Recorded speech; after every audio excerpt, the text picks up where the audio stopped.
इस आदमी को भरे बाजार में कुत्ते की मौत मारनी चाहिए, क्योंकि ये इंसान नहीं, एक जानवर है। ये एक सीरियल किलर है जो लोगों को सिर्फ मजे के लिए मारता है। हर रात ये दरिंदा सुनसान रास्तों पर घात लगाकर किसी भी आने जाने वाले को बेहद बेरहमी से मार देता है। यहाँ तक कि जब इसे अदालत में कटघरे में खड़ा किया गया तब भी इसने कानून को कूड़े से ज्यादा कुछ नहीं समझा। लेकिन इस दुनिया में हर चीज का एक अंजाम होता है। इस बार इस कातिल ने गलती से एक ऐसे इंसान से पंगा ले लिया जो खुद मौत का दूसरा नाम है। वो कोई और नहीं बल्कि डोंग ली है, कोरिया की अंडरवर्ल्ड में जिसका नाम सुनते ही बड़े बड़े गैंग कांप उठते हैं। अब सवाल ये है, जब ये सीरियल किलर खुद मौत से टकराएगा तो उसे कितनी भारी कीमत चुकानी पड़ेगी। चलिए फिल्मेरा के साथ पूरी फिल्म देखते हैं। यकीन मानो फिल्म जबरदस्त और सुपर एंटरटेनिंग है।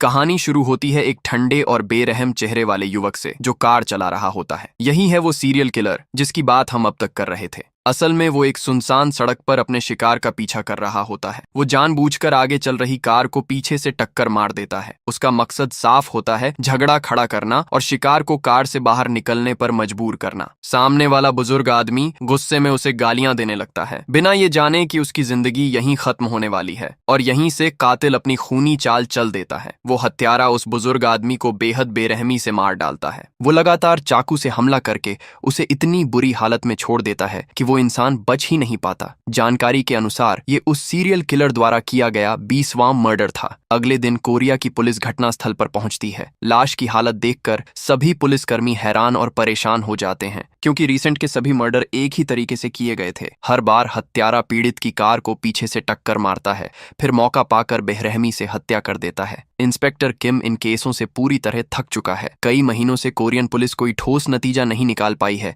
जबकि सीरियल किलर अब भी कानून की पकड़ से बाहर घूम रहा है। जांच के बाद किम अपने सीनियर्स को बताता है कि ये बिल्कुल साफ तौर पर एक सीरियल किलर है जो बिना किसी वजह के मर्डर कर रहा है। लेकिन उसके सीनियर अधिकारी उसकी बात को गलत बता देते हैं। वो कहते हैं कोरिया में कोई सीरियल किलर नहीं है, तुम लोग बस कल्पना कर रहे हो। उल्टा वो पुलिस टीम को नाकाम और बेकार बताकर डांट लगाते हैं और किम को इस केस की जांच से हटा दिया जाता है। उधर एक अलग ही हालात में हमारे डोंग ली अब पूरी तरह एक अंडरवर्ल्ड बॉस बन चुके हैं। डोंग ली की रोज की रूटीन में एक खास चीज शामिल है। वो हर सुबह बॉक्सिंग की प्रैक्टिस करता है, लेकिन जिस पंचिंग बैग पर वो मुक्के बरसाता है उसके अंदर रेत नहीं बल्कि उसके गैंग का एक मेंबर होता है। जो भी उससे गद्दारी करता है उसे बहुत भारी कीमत चुकानी पड़ती है। आज के समय में डोंग ली की हैसियत अंडरवर्ल्ड के सबसे बड़े लीडरों में से एक की है। अकेले उसके हाथ में कई इलाके और बड़े बड़े धंधे हैं। एक दिन इलाकों के बंटवारे को लेकर एक मीटिंग होती है, लेकिन दूसरी गैंग का लीडर डोंग ली को हल्के में लेता है। जब डोंग ली का एक आदमी उसकी तरफ से बोलता है तो वो बदतमीज लीडर उसके चेहरे पर पानी फेंक देता है और डोंग ली को ये कहकर बेइज्जत करता है कि उसे अपने आदमियों को संभालना नहीं आता। तभी डोंग ली खुद आगे बढ़ता है। वो अपने ही आदमी को एक घूंसा मारकर समझा देता है कि कब बोलना है और कब नहीं। लेकिन वो दूसरी गैंग के लड़के को भी नहीं छोड़ता और उसका दांत निकाल देता है। सब समझ जाते हैं कि डोंग ली से उलझना कितना महंगा पड़ सकता है। वो उस आदमी का दांत एक गिलास में डाल देता है। डर के मारे सामने वाले गैंग का लीडर चुपचाप गिलास उठाकर पी जाता है। इसके बाद इलाकों का समझौता बिल्कुल शांति से पूरा हो जाता है। उस रात डोंग ली अकेले घर लौटने का फैसला करता है। वो बिना किसी बॉडीगार्ड के गाड़ी चलाता है, लेकिन एक सुनसान सड़क पर अचानक एक दूसरी कार उसकी गाड़ी को पीछे से जोरदार टक्कर मार देती है। असल में वो सीरियल किलर शिकार की तलाश में था और इस बार उसका अगला निशाना खुद डोंग ली था। टक्कर के बाद जब उसे लगता है कि कार को ज्यादा नुकसान नहीं हुआ है तो डोंग ली शांति से बाहर निकलता है। डोंग ली उसे माफ करने ही वाला था, लेकिन जैसे ही उसने दूसरी तरफ मुंह घुमाया अचानक सीरियल किलर ने चाकू निकाला और डोंग ली पर लगातार कई वार कर दिए। लेकिन डोंग ली बहुत ताकतवर था, इसलिए उसने समय रहते हालात पलट दिए। दोनों के बीच जबरदस्त हाथापाई शुरू हो जाती है। डोंग ली लगातार जोरदार हमले करता है और अंत में सीरियल किलर के सीने पर एक गहरी चोट पहुंचा देता है। स्थिति बिगड़ती देख सीरियल किलर तेजी से अपनी गाड़ी में बैठता है, डोंग ली को जोरदार टक्कर मारता है और मौके से भाग निकलता है। ऐसा लगता है कि अब सब खत्म हो गया, लेकिन समय रहते डोंग ली को अस्पताल पहुंचा दिया जाता है और उसकी जान बच जाती है। इधर डोंग ली के आदमियों को लगता है कि ये सब पहले वाले गैंग लीडर की साजिश है। गुस्से में वो लोग उसके इलाके में जाकर तोड़फोड़ मचा देते हैं।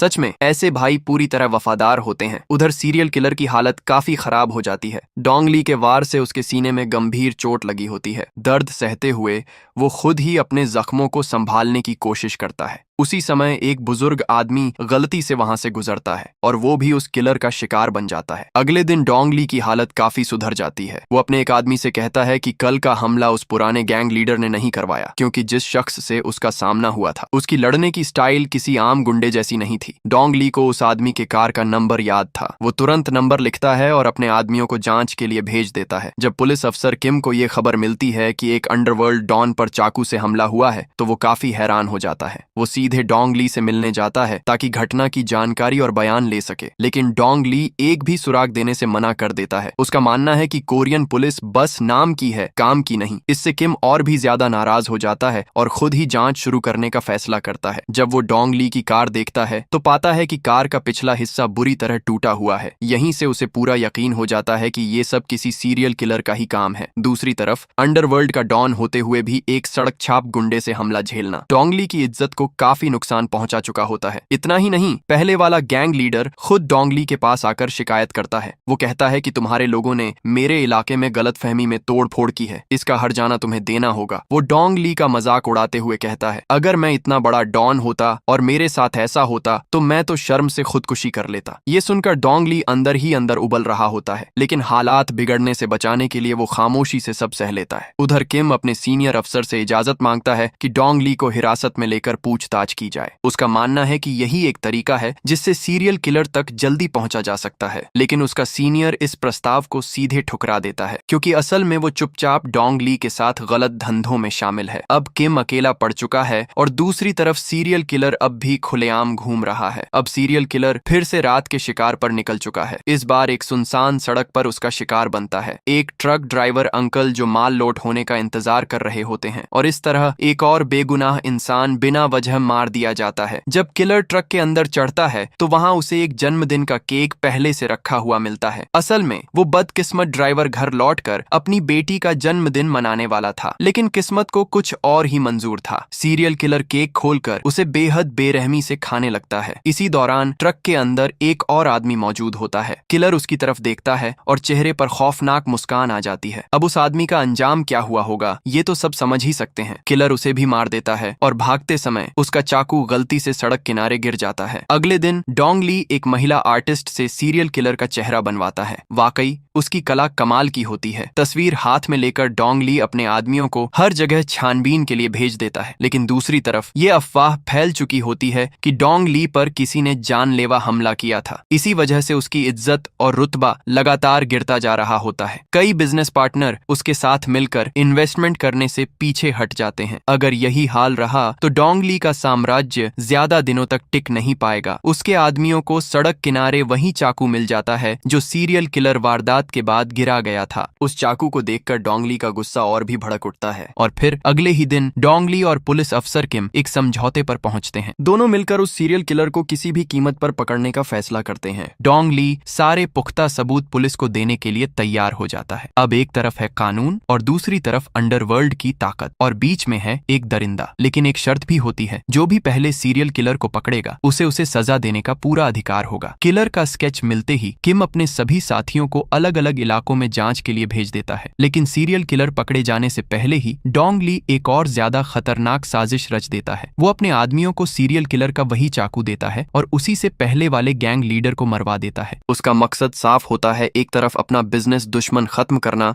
और दूसरी तरफ सारा इल्जाम सीरियल किलर पर डाल देना। अगले दिन पुलिस मौके पर पहुंचती है। एक बड़े अंडरवर्ल्ड डॉन की मौत पूरे पुलिस डिपार्टमेंट को हिला देती है। न्यूज में खबर चलती है कि सीरियल किलर के चाकू से गैंग लीडर की हत्या हुई है। उसी टाइम सीरियल किलर एक ढाबे में बैठा टीवी पर खुद को फंसाया जाता देखता है। वो अंदर ही अंदर गुस्से से उबलने लगता है। उसी रात डोंग ली मजाकिया अंदाज में उस गैंग लीडर की अंतिम यात्रा में पहुंचता है। वहीं एक कोने से सीरियल किलर नफरत भरी नजरों से डोंग ली को देखता है, लेकिन उसका मकसद वहां डोंग ली को मारना नहीं होता। वो चुपचाप मरे हुए डॉन के आदमियों को एक चिट्ठी देता है जिसमें लिखा होता है, तुम्हारे बॉस को डोंग ली ने मेरे चाकू से मरवाया है। फ्यूनरल के बाद सीरियल किलर फिर से रात के शिकार पर निकल पड़ता है और लगातार निर्दय तरीके से लोगों को मारता रहता है। दूसरी तरफ डोंग ली और पुलिस किम सबूत ढूंढ ही रहे होते हैं, लेकिन तभी एक बड़ा बवाल खड़ा हो जाता है। मरे हुए गैंग लीडर के आदमी बदला लेने के लिए डोंग ली पर टूट पड़ते हैं।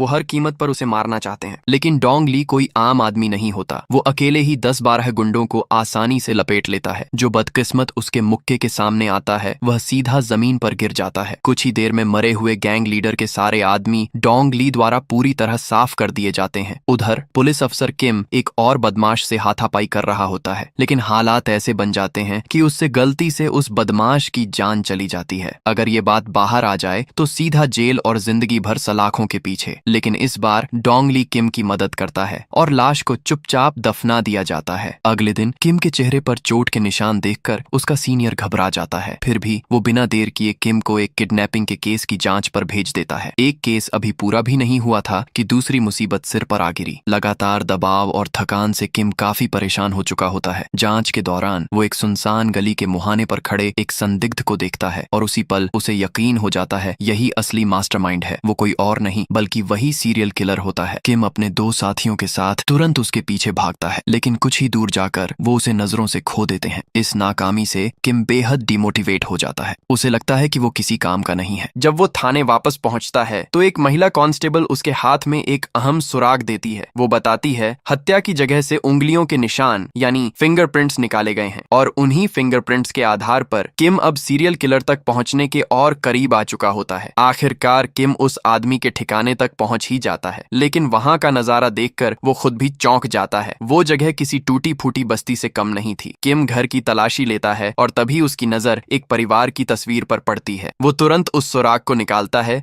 जो पहले डोंग ली ने भेजा था और उस तस्वीर वाले आदमी से मैच करता है। नतीजा 100% मैच। अब कोई शक नहीं बचता। किम तुरंत सीरियल किलर मिल जाने की वॉइस रिकॉर्डिंग डोंग ली को भेजता है। रिकॉर्डिंग सुनते ही डोंग ली पक्के यकीन से कहता है, हाँ यही वो हरामी है। यहीं से फिल्म अपने क्लाइमेक्स की ओर तेजी से बढ़ने लगती है। उसी रात डोंग ली अपने सारे आदमियों को फिर से इकट्ठा करता है। हर आदमी के हाथ में सीरियल किलर की एक एक तस्वीर होती है। आदेश साफ होता है, ढूंढो और जिंदा पकड़ो, और जो इस मिशन को सफलता से पूरा करेगा उसे डोंग ली की तरफ से इनाम मिलेगा। अब सवाल ये था, जब उस शैतान की पहचान सबके सामने आ चुकी है तो उसका अंजाम आखिर होगा कैसा। डोंग ली के आदमी शहर के हर कोने कोने में फैल जाते हैं। 60,000 से ज्यादा किराए के कमरे, हजारों संदिग्ध जगहें, पूरी बस्ती, सब कुछ छान मारा जाता है। लेकिन हैरानी की बात यह थी कि इतनी खोजबीन के बाद भी सीरियल किलर कहीं नहीं मिलता। मगर जैसा कहा जाता है हर चीज का एक वक्त होता है और उसका वक्त अब धीरे धीरे करीब आ रहा था। अगले दिन डोंग ली सड़क किनारे अपनी गाड़ी का इंतजार कर रहा होता है। तभी उसकी नजर एक कॉलेज की लड़की पर पड़ती है जो तेज बारिश में भीग रही होती है। डोंग ली एक पल भी नहीं सोचता और चुपचाप अपनी छतरी उस लड़की को दे देता है। बाहर से भले ही वो डरावना लगता हो, लेकिन अंदर से उसका दिल काफी नरम होता है। उसी समय किम वहां पहुंचता है और लड़की से कहता है, इस आदमी से दूर रहो, ये एक अंडरवर्ल्ड डॉन है। लड़की डोंग ली को देखती है और हंसते हुए कहती है, डॉन से ज्यादा तो ये बॉडीगार्ड जैसे लगते हैं। ये सुनकर डोंग ली खुद भी हंसी रोक नहीं पाता। थोड़ी देर बाद वो लड़की डोंग ली को धन्यवाद कहकर बस में बैठ जाती है और घर चली जाती है। उसी रात डोंग ली और सारे भाई लोग जमकर खाते पीते हैं। इतनी मस्ती होती है कि किम और उसके दोनों साथी ये तक भूल जाते हैं कि वो पुलिस वाले हैं। लेकिन खुशी का ये माहौल ज्यादा देर तक नहीं टिकता। अचानक टीवी न्यूज पर ब्रेकिंग खबर चलती है, आज फिर एक हत्या हुई है और मरने वाली कोई और नहीं, वही कॉलेज की लड़की जिसे दोपहर में डोंग ली ने छतरी दी थी। रिपोर्टर बताता है उस लड़की के पेट में 10 से ज्यादा बार चाकू घोंपा गया था। ये सुनते ही डोंग ली और किम दोनों का खून खौल उठता है। डोंग ली तुरंत अपने सारे आदमियों को ऑर्डर देता है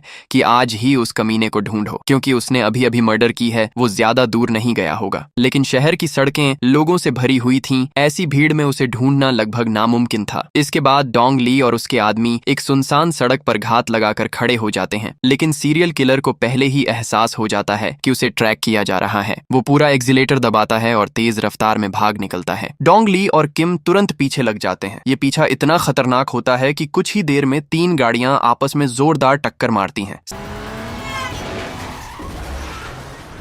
सबके सिर घूम जाते हैं, लेकिन उस अफरा तफरी के बीच सीरियल किलर फिर से भाग निकलता है। डोंग ली और किम जान की बाजी लगाकर उसके पीछे दौड़ते हैं, क्योंकि अब उसे एक और मौका देना बहुत खतरनाक था। तभी अचानक सीरियल किलर घात लगाकर डोंग ली के एक आदमी पर हमला करता है। वो आदमी मौके पर ही मारा जाता है। जब डोंग ली वहां पहुंचता है तब तक बहुत देर हो चुकी होती है। मरता हुआ आदमी आखिरी ताकत से उंगली उठाकर बताता है सीरियल किलर किस दिशा में भागा है। अब कोई रास्ता नहीं बचता। डोंग ली दांत भींचकर उस हैवान के पीछे अकेले दौड़ पड़ता है, क्योंकि अब ये सिर्फ बदला नहीं, इंसाफ का सवाल बन चुका था। उस सीरियल किलर के खून के निशान का पीछा करते हुए डोंग ली सीधे एक बियर बार में पहुंच जाता है। वो हर कमरे की जांच करता है। अंदर लोग हंस रहे होते हैं, मस्ती में डूबे होते हैं, लेकिन कुछ तो गड़बड़ लगती है। डोंग ली दोबारा ध्यान से देखता है तो पाता है एक कोने में दो लड़कियां डर के मारे रो रही हैं, और अंदर ही सीरियल किलर एक और लड़की को बंधक बनाए खड़ा है। उसे भी फील हो जाता है कि आज उसकी कुटाई होने वाली है। अगले ही पल डोंग ली दरवाजा तोड़कर अंदर घुसता है और सीधे उस किलर पर मुक्कों की बारिश कर देता है। एक भी वार खाली नहीं जाता। बिना किसी रहम के वो उसे जमीन पर गिरा देता है। किलर वहीं बेहोश हो जाता है। डोंग ली गुस्से में उसे रास्ते भर घसीटते हुए अपने अड्डे पर ले जाता है। खून उगलने के बाद भी वो हैवान हंसने की कोशिश करता है। ये देखकर डोंग ली और भी भड़क जाता है। वो सोचता है ऐसे दरिंदे जिंदा रहने के लायक नहीं है। लेकिन जब वो उसे खत्म करने ही वाला होता है तभी पुलिस ऑफिसर किम वहां पहुंच जाता है। वो डोंग ली को पीछे धक्का देता है और सीरियल किलर को गिरफ्तार कर लेता है। कुछ ही देर में खबर फैल जाती है, सीरियल किलर पकड़ा गया। पूरा देश हिल जाता है। मीडिया भी हॉस्पिटल पहुंच जाती है। किलर पूरी तरह शांत दिखता है, न डर न पछतावा। वो सारे आरोपों से इनकार कर देता है। पुलिस के पास ठोस सबूत नहीं होते। सिर्फ एक चाकू के आधार पर उसे दोषी ठहराना नामुमकिन था। किम बेबस हो जाता है। उसे भी लगता है काश डोंग ली ने उसे वहीं खत्म कर दिया होता। कोर्ट में सीरियल किलर बेफिक्र बैठा रहता है, ना गवाह ना सबूत। कानून कुछ नहीं कर पाता। वो कोर्ट में भी हंसता है, लेकिन तभी अचानक डोंग ली कोर्ट में आ जाता है। वो सारे सबूत और पूरी कहानी जज के सामने रख देता है। वो बताता है लड़ाई के दौरान उसने किलर को सीने में वार किया था। पुलिस जांच करती है और सब सच निकलता है। इसके अलावा वो एक पत्र भी दिखाता है जो सीरियल किलर ने पहले भेजा था। हैंडराइटिंग पूरी तरह मैच हो जाता है। अब किलर के पास बचने का कोई रास्ता नहीं। आखिरकार कोर्ट उसे मौत की सजा सुनाता है। वहीं डोंग ली भी कानून तोड़ने के कारण जेल जाने को तैयार हो जाता है। जब वो जेल पहुंचता है तो सारे कैदी उसे इज्जत से देखते हैं और सीरियल किलर उसे देखकर पीला पड़ जाता है, क्योंकि किम ने जानबूझकर उन्हें एक ही सेल में रखा था ताकि डोंग ली उस मासूम लड़की के लिए इंसाफ ले सके। अब डोंग ली उसके साथ क्या करेगा ये तो हम पहले से ही जानते हैं। अगर आपको ये मूवी अच्छी लगी हो तो 5 स्टार में से आप इसको कितने देंगे कमेंट में जरूर बताइएगा। हो सके तो वीडियो को हाइप जरूर करें और वीडियो को लाइक करके चैनल को सब्सक्राइब भी जरूर कर दें।